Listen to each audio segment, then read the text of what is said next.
ಪ್ರೀತಿಯ ದ್ವಿತೀಯ PUC ವಿದ್ಯಾರ್ಥಿಗಳೇ, ಮತ್ತೊಮ್ಮೆ ನನ್ನ ಯೂಟ್ಯೂಬ್ ಚಾನಲ್ಗೆ ಸ್ವಾಗತವನ್ನು ಕೋರ್ತಾ ಇದ್ದೇನೆ. ನಿಮ್ಮ ಪ್ರೀತಿ ವಿಶ್ವಾಸ ಹೀಗೆ ಸದಾ ನಮ್ಮ ಯೂಟ್ಯೂಬ್ ಚಾನಲ್ ಮೇಲೆ ಇರಲಿ ಸರ್. ಎಕ್ಸ್ಪೆಕ್ಟೇಷನ್ ಹೇಗಿತ್ತು ಅಂತ ಹೇಳಿದರೆ, ಈ ತಿಂಗಳಲ್ಲಿ 1 ಲ್ಯಾಕ್ ಸಬ್ಸ್ಕ್ರೈಬರ್ ಆಗ್ತಾರೆ, ಪ್ಲೇ ಬಟನ್ ಬರುತ್ತೆ, ನಿಮಗೆಲ್ಲರಿಗೂ ಕೂಡ ಥ್ಯಾಂಕ್ ಯು ಅಂತ ಹೇಳೋಣ, ಪ್ಲೇ ಬಟನ್ ಇಟ್ಕೊಂಡು ಅಂತ ಕನಸನ್ನು ಕಂಡಿದ್ವಿ. ಆದರೆ ಹಣೆ ಬರ ಎಕ್ಸಾಮ್ ಆದ ತಕ್ಷಣ ನನ್ನನ್ನು ಉಪಯೋಗಿಸ್ಕೊಂಡು ಎಷ್ಟೋ ವಿದ್ಯಾರ್ಥಿಗಳು ಇವರನ್ನೆಲ್ಲ ನಾವು ಸ್ವಾರ್ಥಿಗಳು ಅಂತ ಕರಿತೀವಿ, ಹೌದಲ್ವಾ? ನೀವು ಹಾಗೆ ಅನಿಸುತ್ತೆ, ವಿಡಿಯೋ ನೋಡ್ತಾ ಇರೋರು ಎಕ್ಸಾಮ್ ಆದಮೇಲೆ ಕ್ವಿಟ್ ಆಗ್ತೀರಾ ಅನಿಸುತ್ತೆ. ಹೀಗಾಗಬೇಡಿ. ಜೀವನದಲ್ಲಿ ಸದಾ ನಿಮ್ಮ ಒಳಿತಿಗಾಗಿಯೇ ನಾನು ಇಲ್ಲಿ ವೀಡಿಯೋಸ್ಗಳನ್ನು ಮಾಡ್ತಾ ಇರುವಂಥದ್ದು, ಮುಂದೆ ಕೂಡ ಇದನ್ನೇ ಮಾಡ್ತಾ ಇರ್ತೇನೆ. ಹೀಗಾದರೆ ಇಂಟ್ರೆಸ್ಟೇ ಕಳ್ಕೊಂಬಿಡ್ತೀವಿ. ಎನಿಹೌ, ಅವೆಲ್ಲ ನಿಮಗೆ ಬಿಟ್ಟಿದ್ದು, ನಿಮ್ಮ ಜೀವನ ಅಲ್ವಾ, ನೀವೆಂಥವ್ರು ಅನ್ನೋದನ್ನು ಇಲ್ಲೇ ಗೊತ್ತಾಗುತ್ತೆ. Anyhow, without wasting our time, let me start my dear children. ಹಾಗಿದ್ದರೆ ಪಾಸಿಂಗ್ ಪ್ಯಾಕೇಜ್ ಅಂತ ಒಂದು ನಾನು ನಿಮಗೆ ಸೆಕೆಂಡ್ ಇಯರ್ PUC ಫಿಸಿಕ್ಸ್ ವಿದ್ಯಾರ್ಥಿಗಳಿಗೆ ಯಾರೆಲ್ಲ ಎಕ್ಸಾಮ್ 2 ತೆಗೆದುಕೊಂಡು ಬರೀತಿದ್ರೋ ಅವರಿಗೆ ಅಪ್ಲೋಡನ್ನು ಮಾಡಿಕೊಟ್ಟಿದ್ದೆ. ಶೂರ್ ಸರ್, ಎಲ್ಲ ಪ್ರಶ್ನೆಗಳು ಅಲ್ಲಿಂದ ಬರ್ತವೆ. ಹಾಗಿದ್ದರೆ ಈ ಒಂದು ವಿಡಿಯೋ ಸ್ಕೋರಿಂಗ್ ಪ್ಯಾಕೇಜ್ ಅಂತ, ಇದು ಅಡಿಷ್ನಲ್ಲು ಪ್ಲಸ್ಸು. ಇದು ಹೆಂಗೆ ಅಂತ ಹೇಳಿದರೆ, ಈಗ ಅಮ್ಮ ಹೋಳಿಗೆ ಮಾಡಿರ್ತವ್ರೆ, ಹೋಳಿಗೆ ಮೇಲೆ ಮತ್ತೆ ಬಂದು ತುಪ್ಪ ಹಚ್ಚಿಬಿಟ್ಟು ಅದಕ್ಕೆ ಒಂದು ಸ್ವಲ್ಪ ಸೀಕ್ರೆಣ್ಣೆ ಹಾಕಿದ ತಕ್ಷಣ ಒಂದು ಹೋಳಿಗೆ ಜಾಸ್ತಿ ಹೋಗುತ್ತೆ. ಹಾಗೆ ಎಷ್ಟು ಮಾರ್ಕ್ಸ್ ತೆಗಿತಿರೋ ಆ ಪಾಸಿಂಗ್ ಪ್ಯಾಕೇಜಲ್ಲಿ ಅದಕ್ಕಿಂತ ಸ್ವಲ್ಪ ಮಾರ್ಕ್ಸ್ ಇನ್ನೂ ಜಾಸ್ತಿ ಬರುತ್ತೆ ಇದರಲ್ಲಿ. ಬನ್ನಿ ಸರ್, ಡಿಸ್ಟಿಂಗ್ವಿಶ್ ಬಿಟ್ವೀನ್ ಏನಿದು conductors, insulators on the basis of band theory ಅಂತ ಇದೆ, ಹೌದಲ್ವಾ? ಹಾಂ, ಏನಾದರೂ ತಪ್ಪು ಓದಿದರೆ ಕ್ಷಮಿಸಬೇಕು, ನೀವೆಲ್ಲ ವಿದ್ಯಾರ್ಥಿಗಳು, ದೊಡ್ಡ ಮನಸ್ಸಿರಬೇಕು ಯಾವಾಗೂ. ಬನ್ನಿ, ಕಂಡಕ್ಟರು, ಸೆಮಿ ಕಂಡಕ್ಟರು, ಈ ಕಡೆ ಇನ್ಸುಲೇಟರ್ಸ್ ಅಂತ ಇದೆ. ಇನ್ಸುಲೇಟರ್ಸ್ ಬಾಕ್ಸು ಖಾಲಿ ಇದೆ ಅನ್ಕೊಬಿಟ್ರಪ್ಪ, ಮೇಲ್ಗಡೆ ಡಾಟ್ ಇದೆ, ಆಯಿತಾ? ಈಗ ಕಂಡಕ್ಟರ್ ಅಂತ ಬರೆದೆ, ಮೇಲ್ಗಡೆ CB, ಕೆಳಗಡೆ VB, ಹೌದಲ್ವಾ? ನಂತರದಲ್ಲಿ ಮತ್ತೇನು ಬರೆದ್ವಿ, ಇಲ್ಲಿ EG = 0 ಅಂತ ಬರೆದ್ವಿ. ಈ ಕಡೆ ಸೆಮಿ ಕಂಡಕ್ಟರ್ ಅಂತ ಒಂದು ಚಿತ್ರ ಹಾಕಿದ್ವಿ, ಸೇಮು, ಆಯಿತಾ? ಮಧ್ಯದಲ್ಲಿ ಸ್ವಲ್ಪ ಗ್ಯಾಪ್ ಬಿಟ್ಟಿದ್ದೀವಿ, ಇಲ್ಲಿ ಗ್ಯಾಪ್ ಇಲ್ಲ, ಇಷ್ಟೇ ಡಿಫ್ರೆನ್ಸು. ಎನರ್ಜಿ ಗ್ಯಾಪ್ ಅಂತ ಇದೆ ಇಲ್ಲಿ, EG = 1 ವೋಲ್ಟ್ ಇರಬೇಕಲ್ವ, ನೋಡಿ, ಆಯಿತಾ? ಎನರ್ಜಿ ಗ್ಯಾಪ್ ಇಸ್ 0 ನೋಡಿ. ಅದನ್ನೇ ಇಲ್ಲಿ ಚಿತ್ರ ಹಾಕಿದ್ದನ್ನು ತಗೊಳ್ಳು. ಇದು 2 ಮಾರ್ಕ್ಸಿಗೂ ಬರುತ್ತೆ, 4 ಮಾರ್ಕ್ಸಿಗೂ ಬರುವ ಸಾಧ್ಯತೆಗಳು ಇದ್ದಾವೆ. ಈಗ ಇದನ್ನು ಡಿಫ್ರೆನ್ಸ್ ಬರಿತಾ ಹೋಗಬೇಕು, ಬಹಳ ಈಸಿ. ಇಲ್ಲಿ ನೋಡಿ, ಇದೇ ಚಿತ್ರ ನೋಡಿಕೊಂಡು ಎನರ್ಜಿ ಗ್ಯಾಪ್ ಇಸ್ 0, ಇಲ್ಲಿ ಎರಡು CB ಮಧ್ಯ ಹಾಗೂ VB ಮಧ್ಯ ಎಲ್ಲೂ ಗ್ಯಾಪ್ ಇಲ್ಲ. ಹಾಗಾಗಿ ನಾವು ಇದನ್ನು ಏನಂತ ಕರಿತೀರಾ ತಗೊಳ್ಳು, ಎನರ್ಜಿ ಗ್ಯಾಪ್ ಇಸ್ 0. ಇಲ್ಲಿ energy gap is less than 3 volt. EV ಅಂದರೆ ಏನು ಅಂತ ನೋಡ್ಕೊಳ್ಳಿ, ಆಯಿತಾ? Next, energy gap is more than 3 EV ಅಂತ ಇದೆ, ಆಯಿತಾ? ಇಲ್ಲೂ ಕೂಡ ಅಷ್ಟೇ, ಇಲ್ಲಿ ಲೆಸ್ ದ್ಯಾನ್ ಅಂತ ಇದೆ, ಇಲ್ಲಿ ಮೋರ್ ದ್ಯಾನ್ ಅಂದರೆ ಇದಕ್ಕಿಂತ ಜಾಸ್ತಿ ಇಲ್ಲಿ ಗ್ಯಾಪ್ ಇರುತ್ತೆ ಇನ್ಸುಲೇಟರ್ಸ್ಗಳಲ್ಲಿ ಅಂತ. ನೆಕ್ಸ್ಟು, ಇದರಲ್ಲಿ ಹಾಗಿದ್ರೆ ಯಾವುದು ಕಂಡಕ್ಟರ್ಗಳಲ್ಲಿ ಏನು ಬಳಸ್ತಾರೆ ಅಂದರೆ ಅಲ್ಯೂಮಿನಿಯಮು, ಕಾಪರು, ಎಕ್ಸೆಟ್ರಾ, ಇವೆಲ್ಲ ಕಂಡಕ್ಟರ್ಸ್ ಅಂತ ಕರಿತೀವಿ. ಇದನ್ನು ಅಲ್ಯೂಮಿನಿಯಮಿಗೆ, ಕಾಪರಿಗೆ ಕಂಡಕ್ಟರ್ಸ್ ಅಂತ ಕರಿತೀವಿ. ಈ ಕಡೆ ಸೆಮಿ ಕಂಡಕ್ಟರ್ಸ್ಗೆ ಎಕ್ಸಾಂಪಲ್ಲು ಸಿಲಿಕಾನು, ಜರ್ಮೀನಿಯಮ್ ಹಾಗೂ ಗೇಲಿಯಮ್, ಆಯಿತಾ? ಆರ್ಸಿನೈಡ್ ಹಾಗೂ ಏನಿದು ಕ್ಯಾಡ್ಮಿಯಮ್ ಸಲ್ಫೈಡ್, ಎಕ್ಸೆಟ್ರಾ. ಕ್ಲಿಯರ್? ಹಾಗಿದ್ರೆ ಇನ್ಸುಲೇಟರ್ಸ್ ಅಂತ ಹೇಳಿದರೆ ಪ್ಲಾಸ್ಟಿಕ್ಕು. ನಾವು ಇದನ್ನು ಇಟ್ಕೊಂಡು ಟೆಸ್ಟರ್ ಇಟ್ಕೊಂತೀವಲ್ವ, ಪ್ಲಾಸ್ಟಿಕ್ ಈಸ್ ಮೇಡಪ್ಪ, ಪ್ಲಾಸ್ಟಿಕ್ ಅದು, ಆಯಿತಾ? ಪ್ಲಾಸ್ಟಿಕ್ ಚಪ್ಪಲಿ ಹಾಕೊಂತೀವಿ, ಗ್ಲಾಸ್ ಆಗಿರ್ಬೋದು, ಡೈಮಂಡ್ ಆಗಿರ್ಬೋದು, ವುಡ್ ಆಗಿರ್ಬೋದು. ಹಾಗಾಗಿ ಇನ್ಸುಲೇಟರ್ಸ್ನ ಎಕ್ಸಾಂಪಲ್ಸ್ಗಳು ಅವು. ಈಗ ಮುಂದೆಲ್ಲ ತಾವುಗಳು ಓದ್ಕೊಂತೀರ, ವರ್ಷ ಇಡೀ ಓದಿರ್ತೀರ, ನಾನು ಓದಿಸ್ಬೇಕು ಅಂತ ಏನೂ ಇಲ್ಲ. ಬನ್ನಿ ಸರ್, 2 ಅಂಕದ ಎಲ್ಲ ಪ್ರಶ್ನೆಗಳು ಇದೇ ಒಂದು ಸ್ಕೋರಿಂಗ್ ಪ್ಯಾಕೇಜಲ್ಲಿ ಬರುವಂತಹ ಒಂದು ಟಾರ್ಗೆಟನ್ನು ಇಟ್ಕೊಂಡೆ ಈ ಒಂದು ಏನಂತೀರ ಸರ್ ಇದಕ್ಕೆ, ಸ್ಕೋರಿಂಗ್ ಪ್ಯಾಕೇಜ್ ಫಿಸಿಕ್ಸು ಅಪ್ಲೋಡನ್ನು ಮಾಡ್ತಾ ಇದ್ದೇವೆ. ಬನ್ನಿ, the charge or additive in nature, explain ಅಂತ ಇದೆ. ಏನಿದೆ ಕ್ವಶನ್ನೇ ಅರ್ಥ ಆಗಲಿಲ್ಲ ಅಂದರೆ ಎಕ್ಸಾಮಲ್ಲಿ ಏನು ಬರೆಯಲ್ಲ ನೀವು ಜೀವನದಲ್ಲೂ. ಹಾಗಾಗಿ ನನ್ನ ಪ್ರೀತಿಯ ವಿದ್ಯಾರ್ಥಿಗಳೇ, ಸ್ವಲ್ಪ ನೀಟಾಗಿ ಕ್ವಶನನ್ನು ಓದ್ಕೊಂಡು ಅರ್ಥ ಮಾಡಿಕೊಂಡು ಎಕ್ಸಾಮಲ್ಲಿ ಬರೀಬೇಕು.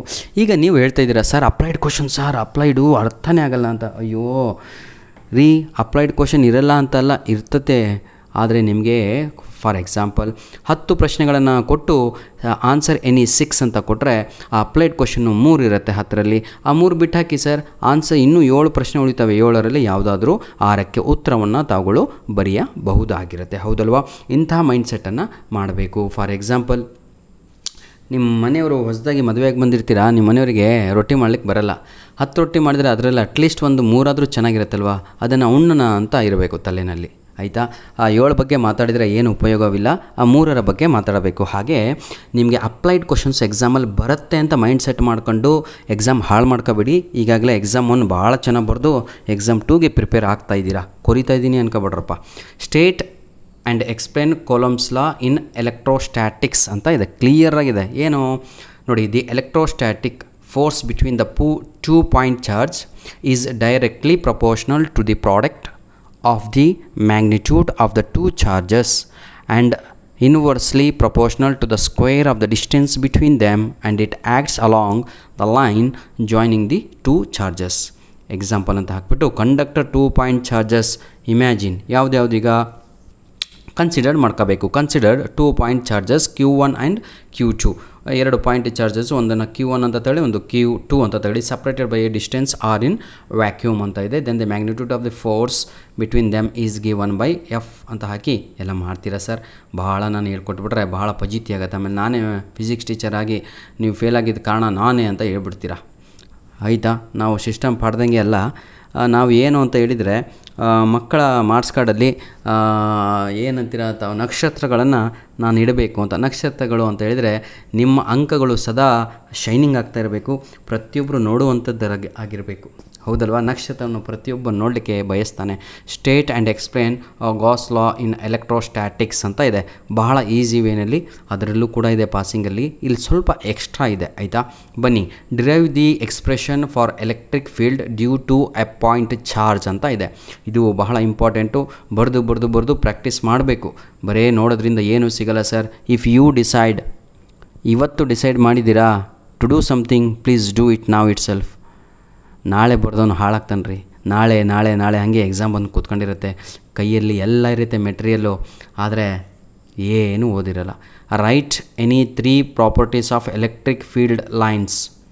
Properties of electric field lines of force. Properties 5 properties ಬರೀರಿ, ಮುಗಿದೋಯ್ತು. 3 ಅಂಕಗಳು ಸಿಕ್ಕೇ ಬಿಡುತ್ತೆ. ಆಯಿತಾ? ನೆಕ್ಸ್ಟು ಭಾಳ ಈಸಿ ರೀ. Lines can never ಇಂಟರ್ಸೆಕ್ಟು.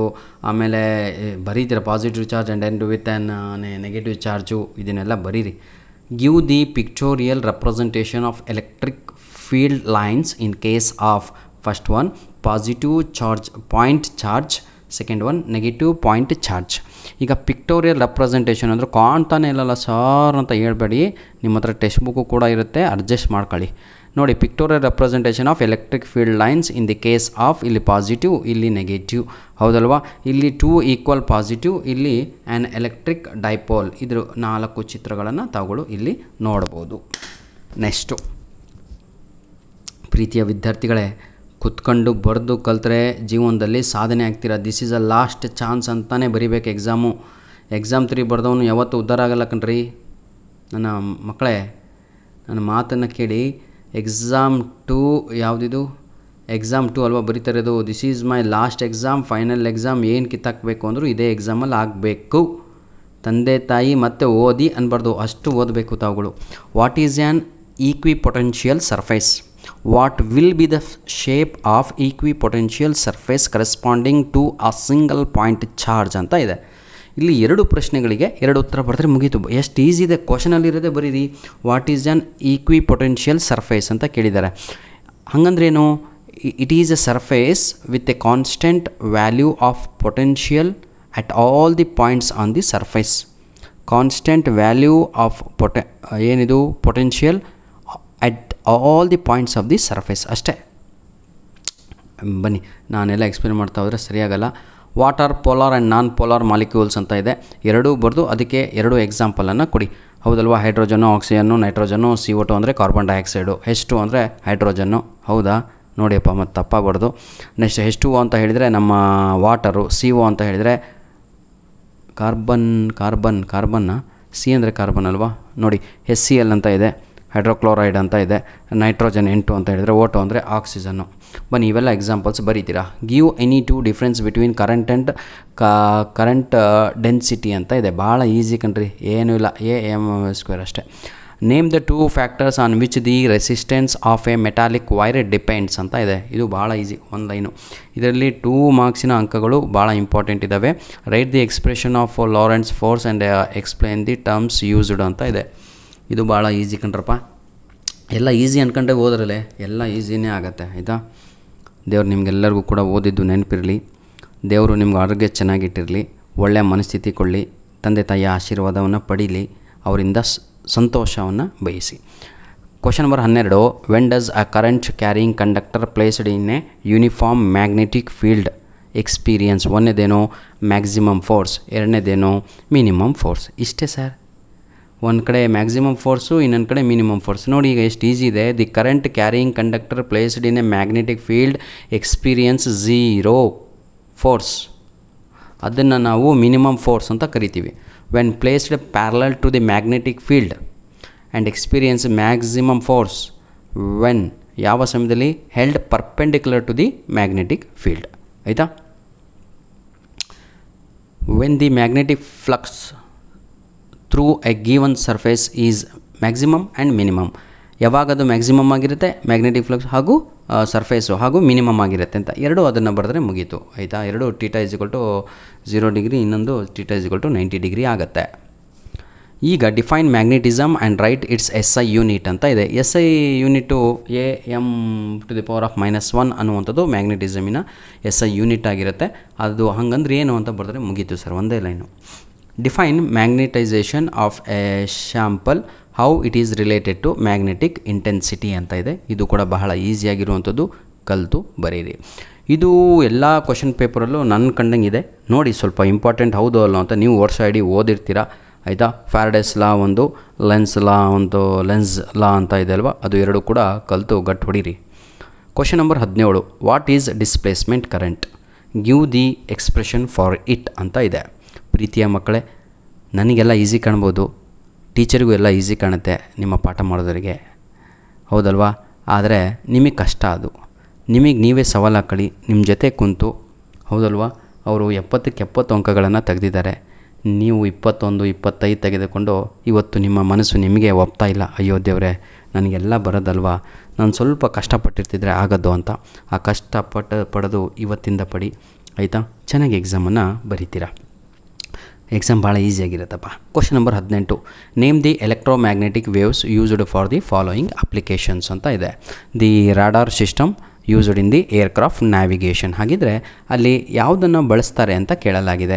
ಅಲ್ಲಿ ಮೈಕ್ರೋವೇವ್ಸನ್ನು ಬಳಸಲಾಗುತ್ತೆ, ಶಾರ್ಟ್ ರೇಡಿಯೋ ಅಂತ ಕರಿತೀವಿ. ಆಯಿತಾ? ಇಷ್ಟೇ, ಮತ್ತೇನೂ ಇಲ್ಲ ಕಣ್ರಿ.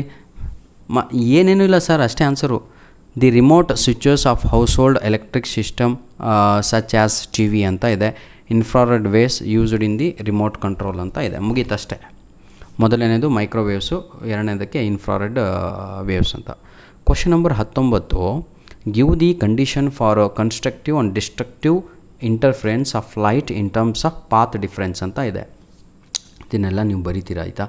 ಮೆನ್ಷನ್ ಎನಿ 2 ಅಪ್ಲಿಕೇಶನ್ಸ್ ಆಫ್ ಪೊಲರಾಯ್ಡ್ಸ್ ಅಂತ ಇದೆ. ಆಯಿತಾ? ಅದನ್ನು ಬರೀರಿ. ಏನೂ ಇಲ್ಲ ಸರ್, ಪಾಯಿಂಟ್ಸ್ ಗಟ್ ಹೊಡೆಯೋದು ಬರೆಯೋದು. They are used in the sun glass, ಅದ್ರ ಬಗ್ಗೆ ಡೈಮೆನ್ಷನಲ್ ಏನು ರೀ ಇದು ಅಪ್ಲಿಕೇಶನ್ ಆಫ್ ಪೊಲರಾಯ್ಡ್. ಆಯಿತಾ? ಈಸಿ, ಬರೆದು ಹೋಗಿರಿ. ವಿಂಡೋ ಅದಕ್ಕೆ ಹಾಕ್ತಾರಲ್ವಾ. Give any 2 properties of magnetic field lines ಅಂತ ಇದೆ. ಇದಂತೂ ಇನ್ನೂ ಭಾಳ easy. The magnetic field lines of a magnet from continuous closed loops. The tangent of the field line to the given point represent the direction of the net magnetic field at the point. The larger number of field lines crossing. ಇವೆಲ್ಲ ಬರೀತೀರಾ. Question number 22, define. ಇದನ್ನು ಬರೀತೀರಾ. ನನಗೆ ಭರವಸೆ ಇದೆ ನಿಮ್ಮ ಮೇಲೆ. ನಿಮಗಿದೆಯೋ ಇಲ್ಲೋ, ನನ್ನ ಮಕ್ಕಳ ಮೇಲೆ ನನಗಿದೆ. ಹಂಗಾಗಿ ಎಲ್ಲರೂ ಪಾಸ್ ಆಗ್ಯಾರ ಇಂಗ್ಲೀಷಲ್ಲಿ ನಮ್ಮ ಕಾಲೇಜ್, 2 ಕಾಲೇಜಲ್ಲೂ. ಪಾಸ್ ಆಗೋದು ದೊಡ್ಡದಲ್ರಿ, ಸ್ಕೋರೇ ಇಲ್ಲ ಪಾಪ. ವ್ಯಾಲ್ಯೂಯೇಟ್ರನ್ನು ಎಷ್ಟು ಅಂತ ದೋಷ ಮಾಡ್ತೀರಾ? ಎಲ್ಲಿವರೆಗೂ ದೋಷ ಮಾಡ್ತೀರಾ? ಮಕ್ಕಳು ಮುಂದೆ ಮದುವೆಯಾಗಿ ಮಕ್ಕಳಾದ ಮೇಲೂ ದೋಷ ಮಾಡ್ತೀರಾ? ಕೂತ್ಕೊಂಡು ಒಳ್ಳೆ ಹ್ಯಾಂಡ್ ರೈಟಿಂಗಲ್ಲಿ ಬರೀಬೇಕಿತ್ತು ರೀ. ಲ್ಯಾಂಗ್ವೇಜ್ ಅದು. ಬನ್ನಿ, write the principle of AC generator ಅಂತ ಇದೆ. ಭಾಳ ಈಸಿ. ಇಂಡಕ್ಷನ್ನು, ಎಲೆಕ್ಟ್ರೋಮ್ಯಾಗ್ನೆಟಿಕ್ ಪ್ರಿನ್ಸಿಪಲ್, ಆಮೇಲೆ mention the expression for EMF in it ಅಂತ ಇದೆ. ಅದಕ್ಕೆ ಇಲ್ಲಿ ಸೈನ್ ಅಂತ ಇದೆ ಅಲ್ವಾ, ಅದನ್ನು ಬರೀರಿ. Give the value of power factor of ಅಂತ ಇದೆ. Pure resistant circuit 1, pure inductive ಸರ್ಕ್ಯೂಟಿಗೆ 0 ಅಂತ ಕರಿತೀವಿ. Next 0 value. Give the principle of AC generator. ಏನು ಸರ್ ಭಾಳ ಓದ್ತಾಯಿದ್ರು ಇವತ್ತು ಯಾಕೋ ಅಂತ. ತಮ್ಮ ಇರೋದೇ 8 ಪೇಜು. 8 ಪೇಜಲ್ಲೇ ಪಾಸು, ಖಲಾಸು ಗಾಡಿ. ವೈ ಇಟ್ ಈಸ್ ಫೇಲ್ ಆದವ್ರಿಗೆ ಹೇಳ್ತಾ ಇರೋದಪ್ಪ. ಸ್ಕೋರಿಂಗ್ ಪ್ಯಾಕೇಜ್ ಇದು, ಅದ್ರ ಜೊತೆಗೆ ಓದುವಂಥದ್ದು. ಯಾವುದು? ಈಗಾಗಲೇ ತಾವುಗಳು ಎಲ್ಲರೂ ವಾಚ್ ಮಾಡ್ಕೊಂಡು ಓದ್ತಾ ಫ್ರೀ PDF ಕಾಪಿನೂ ಡೌನ್ಲೋಡ್ ಮಾಡ್ಕೊಂಡು ಓದ್ತಾ ಇದ್ದೀರಲ್ವ, ಅದು ಅದ್ರ ಜೊತೆಗೆ ಇದನ್ನು ಎತ್ತಿದರೆ ಸಾಕು. ಆಯಿತಾ? ಸೋನೆಪೆ ದುಹಾಗ ಅಂತಿರಲ್ವ, ಹಾಗೆ ಇದು. Give any 2 sources of energy loss in actual transformer ಅಂತ ಬರೀತೀರಾ. Mention any 2 application of U V rays. ಇದು ಭಾಳ ಈಸಿ ಅಲ್ವಾ, ಎಲ್ಲರಿಗೂ ಕೂಡ ಗೊತ್ತಿರುವಂಥದ್ದೇ, ಎಲ್ಲರೂ ಬರೀತಾರೆ ಇದನ್ನು, ಆಯಿತಾ. Mention any 2 application of microwaves ಅಂತ ಇದೆ. ಈಗ ತಾನೇ ನೋಡಿದ್ವಿ ನಾವು ಮೈಕ್ರೋವೇವ್ಸ್ ಎಲ್ಲಿ ಯೂಸ್ ಮಾಡ್ತಾರೆ ಅಂತ ಓದಿದ್ವಿ, ರೆಡಾರಲ್ಲಿ ಯೂಸ್ ಮಾಡ್ತಾರೆ ಅಂತ, ಹೌದಲ್ವಾ. ಇದು ಮೈಕ್ರೋ ಓವನ್ಸಲ್ಲಿ, ಏರ್ಕ್ರಾಫ್ಟ್ ನ್ಯಾವಿಗೇಷನಲ್ಲಿ, ಆಟೋಮೊಬೈಲ್ಸ್ಗಳಲ್ಲಿ, in speed guns to time fast balls ಅಂತ ಮುಗೀತಾ. What is power of a lens ಅಂತ ಇದೆ, ರೈಟ್ ಈಸ್ SI ಯೂನಿಟ್ ಅಂತ ಇದೆ. SI ಯೂನಿಟ್ ಏನಪ್ಪ ಅದರದ್ದು ಏನಂತೀರಾ, ಡಿ, ಆಯಿತಾ. Of a lens is dioptre ಆಯಿತಾ. Define critical angle of a medium. Mention the relation between the refractive index and critical angle of a medium. ಇದನ್ನು ಬರೀರಿ. Name the objective used in a reflective type telescope and reflecting type telescope. Reflecting ಎರಡು ಬಗ್ಗೆ ಇಲ್ಲಿ ನಿಮಗೆ objectives ಬರೀರಿ ಅಂತ ಕೇಳಿದರೆ, ಒಂದೊಂದೇ ಲೈನು, ಮತ್ತೇನು ಬರೆಯಂಗಿಲ್ಲ ರೀ ಜಾಸ್ತಿ. ಹಾಂ, ಅಯ್ಯೋ ದೇವ್ರೆ. The reflecting telescope and the refracting telescope uses both as a set of mirrors and the eyepiece and concave lens respectively. ಎರಡರ ಗುಣಗಳು ಕೂಡ ಆಬ್ಜೆಕ್ಟಿವ್ ಎರಡೂ ಕೂಡ ಒಂದೇ ಆಗಿದೆ. Draw a systematic diagram of refraction of a plane wave by a thin prism. ಬರೀತೀರಾ ನೀವೇನು ಭಾಳ ಒಂದು ಟ್ರಯಾಂಗಲ್ ಬಿಡ್ಸಿ ಆ ಕಡೆ ಈ ಕಡೆ ಒಂದು ಲೈನ್ ಹಾಕಿದ್ರೆ ಮುಗಿತಲೇ ಇತ್ತಮ್ಮ. Mention any 2 experimental observation of photo electric effect. ಬರೀತೀರಾ ಇದನ್ನು 2. How is total energy of a electron revolving in an orbit of hydrogen atom related to the principal quantum number of the orbit. What is the significance of the negative sign in the expression for total energy of electron in a hydrogen atom. Write Einstein's photo electric equation and explain the terms ಅಂತ ಇದೆ. Explain ಅದು ಭಾಳ ಇದಕ್ಕಾಗತ್ತೆ, ಡೈರೆಕ್ಟಾಗಿಯೇ ಒಂದು ಈಕ್ವೇಷನನ್ನು ಬರೆದು ಕೈ ಬಿಡಿ 2 ಮಾರ್ಕ್ಸಿಗೆ ಕೇಳಿದರೆ, explain ಅಂತ ಕೇಳಿದಾಗ ಇದು 3-4 ಮಾರ್ಕ್ಸಿಗೆ ಬರುತ್ತೆ, ನಿಮ್ಮ ಹತ್ರ ಇದೆ. Right 2 limitations of Bohr's atom model ಅಂತ ಇದೆ, ಇದು ಕೂಡ ಗೊತ್ತಿರುವಂಥದ್ದೇ. ಗಟ್ ಹೊಡೆದು ಬರೀರಪ್ಪ, ಮತ್ತೇನೂ ಇಲ್ಲ ಕಣ್ರಲ್ಲ. Name the majority and the minority charge carries in a n type semiconductor. ಏನೂ ಇಲ್ಲ, ಆಯಿತಾ. ಎಲೆಕ್ಟ್ರಾನ್ಸನ್ನು ಅದು ಕ್ಯಾರಿ ಮಾಡುತ್ತೆ. ಮತ್ತೇನೈತಪ್ಪ, ಮೈನಾರಿಟಿ ಕ್ಯಾರೀಸಿಗೆ ಹೋಲ್ಸ್ ಅಂತ ಕರಿತೀವಿ, ಮೆಜಾರಿಟಿಗೆ ನಾವು ಎಲೆಕ್ಟ್ರಾನ್ಸ್, ಆಯಿತಾ. ನೇಮ್ ದಿ ಮೆಜಾರಿಟಿ ಏನು, ಎನ್ ಟೈಪ್ ಸೆಮಿಕಂಡಕ್ಟರ್ಲಿ ಮೆಜಾರಿಟಿ ಯಾವುದು ಅಂತ ಹೇಳಿದರೆ ಎಲೆಕ್ಟ್ರಾನ್ಸು, ನಂತರ ಮೈನಾರಿಟಿ ಯಾರು ಅಂತ ಹೇಳಿದರೆ ಹೋಲ್ಸ್ ಅಂತ. How can a semiconductor decode be forwarded biased? What happens to the width of the depletion region when forwarded bias voltage is decreased. ಇದಂತೂ ಬರದೇ ಬರೀತೀರಾ ನೀವು, ಓದಿ ಬರೀರಿ ಗೊತ್ತಿಲ್ಲ ಅಂದರೆ. Mention any 2 experimental observations of photo electric effect. ಭಾಳ easy. We are on the last page I think, ಆಯಿತಾ. How is total energy of an electron revolving in an orbit of hydrogen atom related to the principal quantum number of the orbit? What is the significance of the negative sign in the expressions? ಅದು ಇದು ಇದೆ, ಬರೀತೀರಾ. Einstein photo electric equation and explain the terms ಅಂತ ಇದೆ, ಇದು 2ನೇ ಸಲ ಬರ್ತಾ ಇರೋದಲ್ವಾ. ಇದು ಕೂಡ 2ನೇ ಸಲ ಬರ್ತಾ ಇದೆ, limitation of the Bohr's atom ಮಾಡಲು. Name the majority and the minority charge carries in n type. ಇದು ಈಗ ತಾನೇ ಮಾಡಿದ್ವಿ ಅಲ್ವಾ, ಸಾರಿ ಎಲ್ಲೋ ಒಂದು ಪೇಜ್ ಎಕ್ಸ್ಟ್ರಾ ಆಗಿದೆ, 7 ಪೇಜಪ್ಪ ಇರೋದು. 7 ಪೇಜಸಲ್ಲಿ ಎಲ್ಲ ಕಲಾಸು ಪಾಠ, ಟನ್. Imagine yourself. God bless you. ಚೆನ್ನಾಗಿ ಓದಿ, ಚೆನ್ನಾಗಿ ಬರೀರಿ, ಒಳ್ಳೆ ಅಂಕಗಳನ್ನು ತೆಗೀರಿ. ದೇವರೆಲ್ಲರಿಗೂ ಕೂಡ ಚೆನ್ನಾಗಿಟ್ಟಿರಲಿ, ಓದಿದ್ದು ನೆನಪಿರಲಿ ಅಂತ ದೇವ್ರ ಹತ್ರ ಬೇಡ್ಕೊತೇನೆ. ತಾವುಗಳು ಕೂಡ ಬೆಳಗ್ಗೆನೇ ಎದ್ದು ಓದಬೇಕು. That is the right time to memorise question and answers. That is the right time to read. That is the right time to study. Hope you are understanding. ನಂತರದಲ್ಲಿ ತಿಂಡಿ ತಿಂದಾದಮೇಲೆ ಕೂತ್ಕೊಂಡು ಬರೀಬೇಕು ಓದಿರೋದನ್ನು. ನೋಡಿರಿ, 10 ಸಲ ಓದೋದು ಒಂದೇ, 1 ಸಲ ಬರೆಯೋದು ಒಂದೇ. ಬೆಳಗ್ಗೆ ನಿಮಗಂತೂ ಬರೀಲಿಕ್ಕಾಗಲ್ಲ, ಆಲಸಿ ನೀವೆಲ್ಲ, ಹೌದಲ್ವಾ. ಹಾಗಾಗಿ ಬೆಳಗ್ಗೆ ಕೂತ್ಕೊಂಡು ಓದಿ, ಅರ್ಥ ಮಾಡ್ಕೊಳ್ಳಿ. ನಂತರದಲ್ಲಿ ಮಧ್ಯಾಹ್ನ ಅಂದ್ರೆ ಹೇಳಿದರೆ ಬ್ರೇಕ್ಫಾಸ್ಟ್ ಆದಮೇಲೆ ಬೆಳಗ್ಗೆ ಅಥವಾ ಮಧ್ಯಾಹ್ನದ ಮೇಲೆ ಕೂತ್ಕೊಂಡು ಆಯಿತು, ಜಾಸ್ತಿ ಓದಿದ್ರೆ ನಿದ್ದೆ ಬರುತ್ತೆ. ಫ್ಯಾನ್ ಹಾಕ್ಕೊಂಡು ಬರಿತಾ ಓದಿ. ಧನ್ಯವಾದಗಳು. ದಯವಿಟ್ಟು ನಮ್ಮ ವೀಡಿಯೋಸ್ಗಳನ್ನು ನಿಮ್ಮ ಫ್ರೆಂಡ್ಸ್ಗಳಿಗೆ ಶೇರ್ ಮಾಡೋದನ್ನು ಮರೆಯಬೇಡಿ. ಇದಿಷ್ಟೇ ಓದಿದರೆ ಭಾಳ ಕಷ್ಟ. ಮಾಡಲ್ 1, ಮಾಡಲ್ 2, ಮಾಡಲ್ 3 ಇದು ವಿತ್ ಕೀ ಆನ್ಸರ್ ನಿಮಗೆ ಉಚಿತವಾಗಿ ಅಪ್ಲೋಡನ್ನು ಮಾಡಿಕೊಟ್ಟಿದ್ದೇನೆ. ಇದೇ ವಿಡಿಯೋದ ಡಿಸ್ಕ್ರಿಪ್ಷನ್ ಬಾಕ್ಸಲ್ಲಿ ಇರುತ್ತೆ ಸರ್. ಆಯಿತಾ? ಧನ್ಯವಾದಗಳು. All the best. ಒಳ್ಳೆಯ ಅಂಕಗಳನ್ನು ತೆಗೀರಿ ಅಂತ ಹೇಳ್ತಾ ವಿಡಿಯೋನ ಮುಗಿಸ್ತಾ ಇದ್ದೇವೆ.